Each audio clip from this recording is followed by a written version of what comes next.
All right, you decide. Oh, wait, it's going to get a little more interesting this week. Republican Fred Thompson expected to announce his political plans a bit later, and while he's expected to have a significant impact on the Republican field, some critics say that Thompson is looking too laid back to be a serious contender.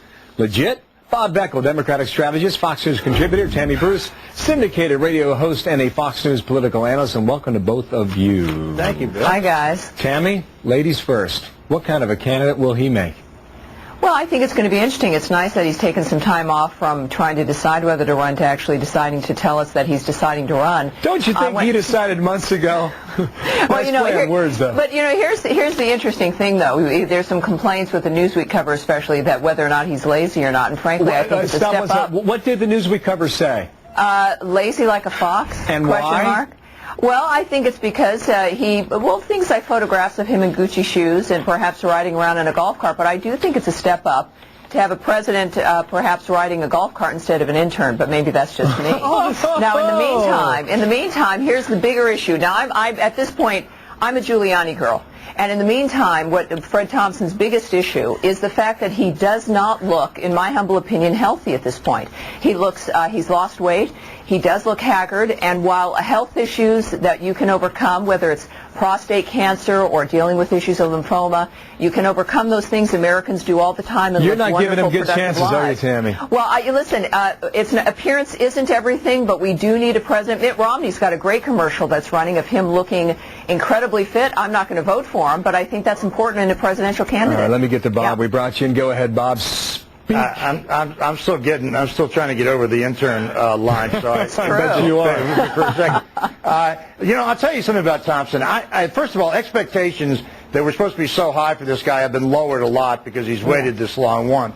But the second thing is, I really wonder, what is his message? I mean, what is it that this guy is saying that is making him distinctive from the other candidates in the race? If he's talking about terrorism, well, Giuliani's got a corner on that. If he's talking about management of government, you have to assume that Romney probably has a corner on some of that. Experience with McCain. So I think the only distinction is that he's last in and he's from the South. But, you know, in terms of the comparisons to Reagan, another thing, Reagan, I was up against Reagan twice. I've got his license plate tattooed right to the top of my forehead. And I'll tell you one thing about Reagan. Reagan was an optimistic guy, and optimism is necessary right now, and I don't get a sense that Thompson is optimistic. Tammy? In one of his last appearances, as a matter of fact, he completely deflated his audience. It was certainly not Reagan-esque. This was a man who was talking about how bad things are. Reagan did set a tone. While things needed to change, he gave people hope that we could change them. Thompson, you know, I was very interested when the news first came that he was going to run, and when his announcement was supposed to be back in July. I have become uninterested because this is a man who seems like he's either being pushed into it or he's got better things to do. Maybe and that's not a he good just sign. got that always, I'm in no hurry, everything's cool, don't worry. Hey, you know, there is a debate on Fox Wednesday night with the Republican candidates. He will not be there. But it takes place in New Hampshire, Bob. Is this kind of quote-unquote snub that primary voters remember when it comes time to vote? Well, they certainly do in New Hampshire, and I think that was a mistake. But, you know, at first I thought he was in, then I didn't think he was in, then I did think he was in, then I didn't think he was in, and now I don't care. Right, exactly.